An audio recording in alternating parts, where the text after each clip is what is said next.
Hey there, tennis fam. Blair Henley here, coming to you from rainy Texas, joined by Nick McCarvel, who is coming to you from freezing cold Montana. And this is episode 5 of Tennis Tuesday. And as you guys all know, it's no ordinary Tuesday. We thought long and hard about whether or not to even do this today, but with respect to the sickness, the sadness, the economic pain that people are going through, I think our hope was just that in kind of having this community here, that we could maybe brighten someone's day or maybe distract a little from the day-to-day grind right now. So Nick, with that, the tennis community is buzzing today. We are just a couple of hours off quite an announcement from Roland Garros. Yeah, we sure are. Hi, Blair, and hello to everyone. I think Blair, you're like the third person I've actually seen today, which is which is the new normal, and we laugh about it. Obviously, we know that there are serious things happening out there in our country, in our world, and so we send our hearts to all of you. And we'll talk about a little bit of the impact for those of us inside tennis. But Blair, you're right. A big statement from the FFT coming today. It's been all over Twitter. And if you've missed it or if you didn't necessarily get the details, essentially the FFT, the French Tennis Federation, has delayed Roland Garros, and they have moved it now to September 20th to October 4th. This is essentially them saying that they didn't have all of the pieces in place to get ready for a late May start, saying essentially that the health and safety of everyone there was the most important piece of that to get ready, and that they wouldn't be ready for that. The FFT essentially saying that they wanted to move the event back to that date, hoping that COVID-19 will essentially have dissipated by then. We're still 6 months from there, we don't know. And saying that they're, again, hopeful for their stadium modernization too. So that dropped just before Blair and I were about to hit record, so we're kind of still digesting the news too. But Blair, some of the response on social media has been that FFT essentially just put this out and didn't really consult with the rest of tennis. Yeah, I think it's been interesting. We've seen in probably the last 10 days players finding things out when we find things out. And I think that has been a tough adjustment for them. Generally, you might think the players would know before, say, you and I would find out. But that hasn't been the case with some of these decisions. And I think it goes to show the minute by minute nature of this whole thing. There were a couple of responses to the actual tweet that, made me chuckle as much as they could at this period of time. But Donna Vekic responded to the tweet, "Excusez-moi," which was kind of how we were all feeling like, wait, what? I think the Keys replied with the meme of the little dog sitting with the coffee cup in the room that's burning down, saying it's fine, everything's fine. And again, I think it's just right now, it's just the shock of that. Perhaps it was a bit of a rogue move, and I think it's just tournaments trying to preserve their own little economy. And so there's maybe an understanding that comes from that too. But then you look at the tournaments that are now potentially displaced by this. There's also the players' perspective, going from the US Open to clay in a cold. It's going to be cold. That was our friend of the show, Heather Crowley, was actually texting me, and she does Paris every year, which is of course an indoor event. And that's 1 month later. And she said it is, in all caps, cold. So that's going to be another factor, such a change. I mean, it can be hot at the US Open at that time of year. And then you're going to potential cold weather on clay within a week. There are just a lot of things to process. Yeah, totally. And, I think that certainly the FFT is putting its own best interest forward, and I think it's their right to do that. I think that there's just so much to come. It is such a fluid situation right now. It's mid-March, and we're wondering in the US, is this the start of, there's a lot of self-quarantining going on. There's a lot of stay in your shelter. There's a lot of don't leave home. So when it's crazy, we're going to talk about in a minute being back at Indian Wells 9 days ago when it felt like it was big news that that tournament was canceled. And now it was like, of course it should have been canceled. But we did want to follow up with the All England Club, the AELTC, has put out that they're continuing to monitor and respond to the coronavirus situation, obviously working closely with the government and relevant health authorities. The Wimbledon's planning at this point to continue on time, but it remains a continuously evolving situation. And I actually thought that was like the perfectly worded description, is continuously evolving situation. Because even with the FFT saying, see you on September 20th, who knows? And so that's a little bit of the uncertainty, at least in the tennis world. Again, this is Tennis Tuesday, of what we're facing. And it really started, at least on a big scale, 9 days ago when you and I were together in Indian Wells. Yeah, I mean, if I rewind to Sunday night, I was literally walking out of the house to go have dinner, kind of our last supper with coworkers before you are working for 15 hours straight for 14 days straight. And we were all kind of processing the information together as we waited for a table to get sushi. I mean, there were a lot of jaws on the ground. And again, it was seeing the players process it as well on Twitter. I mean, we've joked about this, is it's been like refresh, refresh, because there's new news every couple of minutes. But I mean, again, with so much respect to the big picture here, it's jarring on a personal level. Like this is what we do for a living. If there are no sporting events, we don't have jobs or income. Freelance workers are not in the best of positions right now, as well as, I mean, there are countless other industries that are just horribly affected by this as well. But I think that mental adjustment of what now, and we don't know when it's going to end, but a kind of a light anecdote about that night, Sunday night, was after dinner we decided to go to, it was just a group of us, some of the people who work in the stadium, some of the other MCs, we decided to go to this, it's kind of a landmark in Palm Springs, it's called the Nest, known sometimes for its somewhat older clientele. I think it gets maybe younger during the tournament weeks, and I've been there before, and it's just great people watching. And so we went, there was a line out the door. We see David Goffin and Pierre-Hugues Herbert walking by, and I was like, they're about to get their whole crew and walk in, because of course they get to get right in. And I was like, guys, you couldn't help us out. You can't get the crew in with you. And they were great. They stopped and talked to us. They were like, we can't believe it. And I said, so what's the plan? And they said, we're just trying to figure out if we should fly back to Europe, if we should go to Miami, like what we should do. And David was like, and that's why we're here tonight. And I was like, that's why we're here tonight. This is not normally where we all are the night before, obviously qualies were starting the next day. But yeah, it was a very strange, there was quite an assortment of players there that night. Kim Kleisters was even there. I gotta say, Kim may or may not have seen Kim getting a stack of refreshments for her whole team, which that's the kind of boss you want, I think, when things are completely out of control. So it just was a lot of like, what now? And then figuring out things like our contracts. We were scheduled to work that tournament. They, our production company thought they were getting paid for that tournament. So it's just a lot to work out on that end, figuring out flights. Was it even safe to fly? And then kind of getting home to family and the normal swing, if that even exists. And Nick, I know that was kind of tough. I mean, it's been tough for you to even figure out where to go post Indian Wells. Yeah, so I was in Indian Wells, and I love that story about the Nest, by the way. I still haven't been to the Nest, so maybe you'll take me at some point in the future. I would.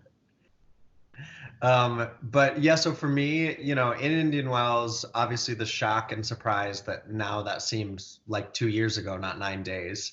And then I live in New York, and I think the easy answer was to go back to New York, but I wasn't sure sort of what the situation was going to be there, and also sort of what was next. And so my parents are in Arizona. I consider going there, but then I also worried about bringing coronavirus into their home. And I've been healthy, but you hear these stories of people. That's how it spreads, right? Is someone who thinks that they're healthy or thinks that they don't have any of the symptoms, or they don't have any of the symptoms, and they go into someone's home or make contact with someone who is vulnerable. And both my parents are older, so I decided to come home to Montana. In my parents' house, I've got two sisters here that have families, and so seeing them a little bit, but also like following every instruction as far as like social distancing. And we went snowshoeing here because that's how cold it is in Montana. Um, but Blair, I think that, and again, we recognize that this is a greater issue. We're talking within our little world here. This has been super impactful on the writers that we know, on the commentators, on the reporters, the entire TV team that puts up these global productions that you guys see at home. These are freelancers like Blair and I that are out of work for a few weeks, a few months. We're not all sure. I think that, I feel like I have some cushion and some nets that I can fall into, but there's some people that just don't have that. And so obviously, thinking about them and hoping to figure out something for those people as we go. And, even for me as a business, it's kind of like, okay, I can like take a little bit of a hit, but like how big of a hit can I take? I think that's what we're going to come to see, especially because the ATP officially suspended for 6 weeks. That takes us through the end of Munich, I think, which is end of April, early May. The WTA hasn't done like a blanket cancellation, but they're much the same as that. Now with Roland Garros moving to late September, again, fluid situation. How does it impact those clay tournaments? And actually, we wanted to bring in some other voices for this episode. So we got Mackenzie McDonald, the American who's been a top 60 player. He worked with Blair and I on US Open Now this past year. Mackenzie Mackey checked in with us from Miami. What's up, guys? Mackie McDonald here. Right now I'm in Miami hanging out with my girlfriend. Just staying safe, staying pretty low. But yeah, I was present in Indian Wells when that news came out about that tournament being canceled. I stuck around for a couple days to train, hoping that maybe Miami was going to go on or a different tournament. But yeah, after I heard the long-term news of our tour being canceled, and I personally think it's going to be a little bit longer than 6 weeks. I came here just to relax for a bit, kind of figure out what to do next. So I'm going to keep training, stay on my game, because once the tour does come back, I got to be ready to go. But yeah, hopefully ATP can use this time wisely. All of us can learn from it as much as we can, be safe, make the right decisions to not go out too much and not getting big groups. But also if our tour can kind of get organized and just learn about how we can deal with something crazy like this, that'd be good. But we'll see what happens.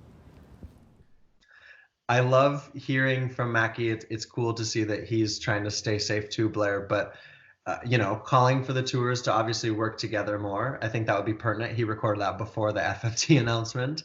But also just the general uncertainty of him saying, I'm continuing to train so that I'm ready when the tour does come back. But that's a tough thing to do. I mean, as a tennis player, to train for something with no due date.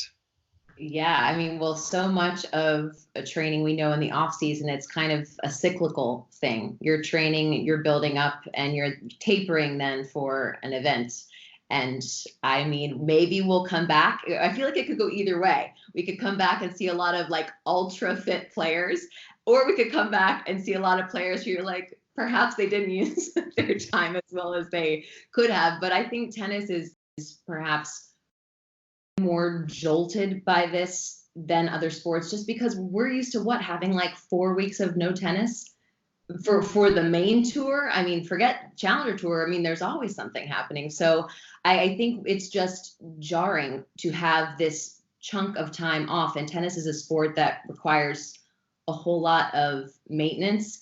And we've seen, obviously, the players at the tour level are going to be affected. The players at the Challenger level, the ITF level. But also I was talking to my coach. She was my coach at Rice University. We were talking, I texted her last Thursday just to kind of check in, because I knew you kind of knew the decision to cancel NCAA sports for the spring season was probably coming. And she responded back to me and said, yeah, I feel like we just probably had our last practice as a 2020 team today. And like, it actually gives me chills, because there's so much work that goes in for the student athletes, for the coaches, the SIDs, the trainers. Like that is their ecosystem and their life for that spring semester. And so they only had one senior, thankfully, and the NCAA actually announced that they are going to be working to give those seniors an extra year of eligibility, which again, that has ramifications too, because then you have more scholarships than you did before. So then you're maybe hemorrhaging more money than you were before. And obviously college sports, some schools make money and some don't to begin with. So again, it's going to cause issues down the line. I am glad to see, though, that the NCAA is making allowances for that, because if not, in particular in tennis, there are so many international players where that was their last year to maybe play. And so I don't know, we'll have to see how the whole thing shakes out, but it's kind of affecting the sport of tennis on every single level down to the juniors. And Colette Lewis has had a lot of great coverage on Zoo Tennis, as well as tennisrecruiting.net, if you're interested in learning more about that. I think it's just tough, if we step back and kind of look at it like high school tennis, and these are, even one of my nephews has tennis lessons out here that have just been like fully canceled. And it is just this point in our lives where most everything is being put on pause. And so I think it's that challenge of, for those of us that are used to getting exercise, of like figuring out how to do that at home. I know you're very good at that, Blair. But I think we're so used to tennis in our little niche world being such an outlet, whether it be watching pro tennis, playing, the college level you talk about at Rice, the high school level. And it was John Wertheim, at least for me, that made this point first, is that usually when we go through some sort of national crisis, sport is the outlet. And this time, actually, sport was kind of the first thing to like really be impacted. And it was kind of interesting to feel like when Indian Wells was canceled, I had all these people texting me like, oh my God, what are you going to do? Where are you going to go? How are you going to be? And now it's like everyone's in as bad, if not worse, of a situation. And so, I think that and that's actually, you and I talked about like, why are we doing Tennis Tuesday today? Because we want to have a little bit of semblance of community and have some fun and like put out some positivity in the world, because it feels like there's not a lot of that right now. And so, yeah, I think just kind of figuring out your flow of each day. And I've been doing a lot of self-checking in, spending a lot of alone time in Montana. Yeah, it'll check your perspective real quick. And on a very personal level, like you never want to take your identity from what you do. At least we try not to. But when you put so much into your job and doing the best that you can and sharing the best with the tennis community, it was a reality check for me, where I had to say, you know what, maybe I was a little too sucked in by my work. There are things in life that maybe deserve more attention that I wasn't giving them. And so I think, it's been a perspective check.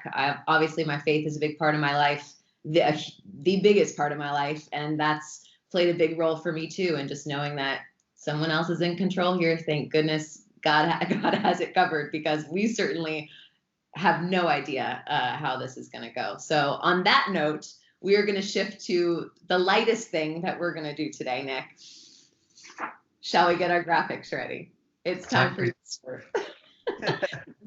2 weeks ago, before any of this happened, or before we even thought any of this could happen, we asked you the question, which player's on-court personality do you most relate to? And Nick, I just want to hear your response first before we do anything.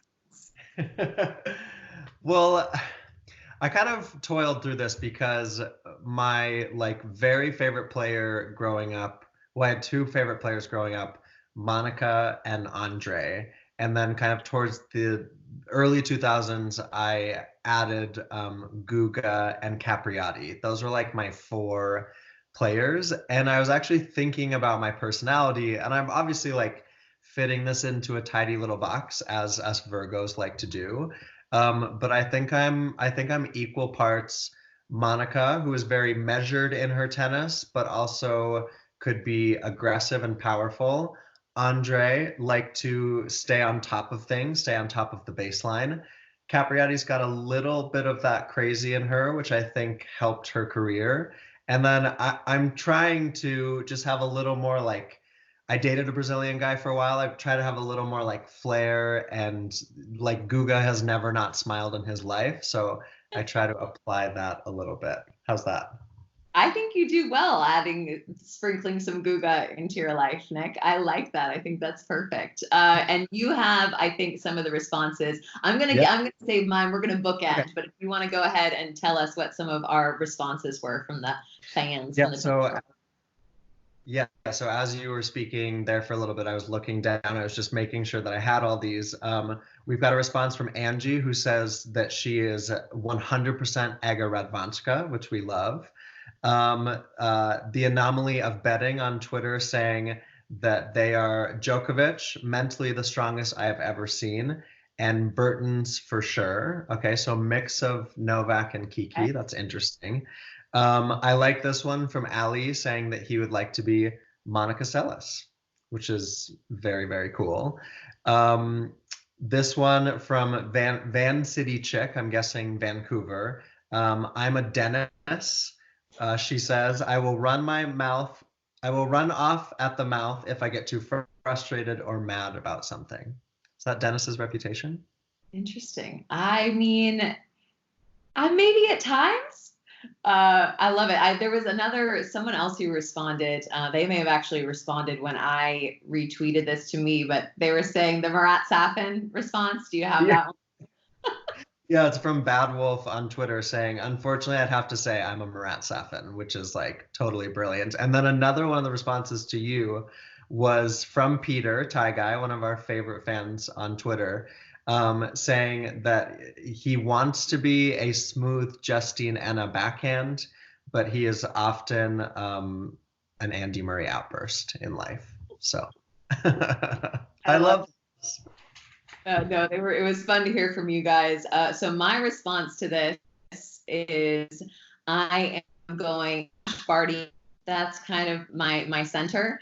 And then with a sprinkle of Andy Murray, if you ever saw me play tennis, it's and I do the same thing in my normal life. I have conversations full on.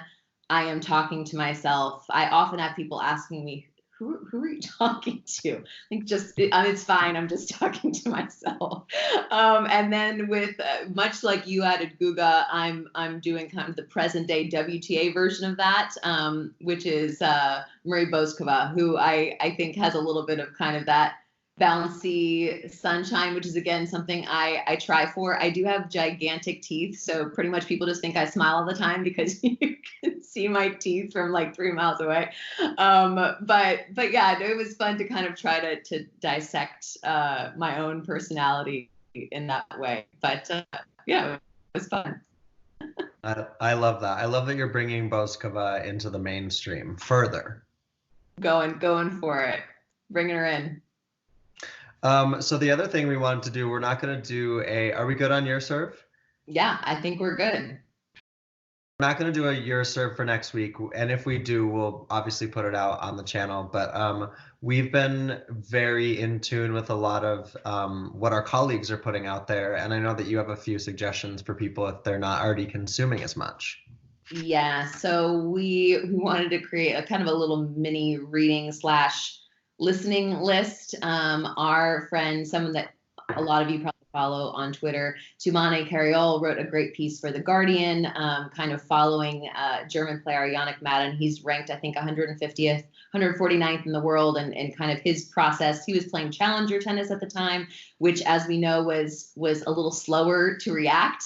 Hence, it's kind of comical now to look back on everybody thinking the Phoenix Challenger was going to be the event. They had, wall-to-wall Tennis Channel coverage. There were wild cards being given. It was like the hottest event in town, maybe in the United States. and they spoke a little bit too soon, right? So it kind of followed. He was playing in Kazakhstan maybe at the time. I'm trying to remember exactly. But yeah, just kind of trying to figure out where and when and how, and can he leave? Can he stay? John Wertheim, as you already mentioned, he has the Beyond the Baseline podcast. I found it informative. He did a podcast with a leading infectious disease expert, and it was interesting in particular for me to hear her talk about the vaccine and when and how that kind of comes to be.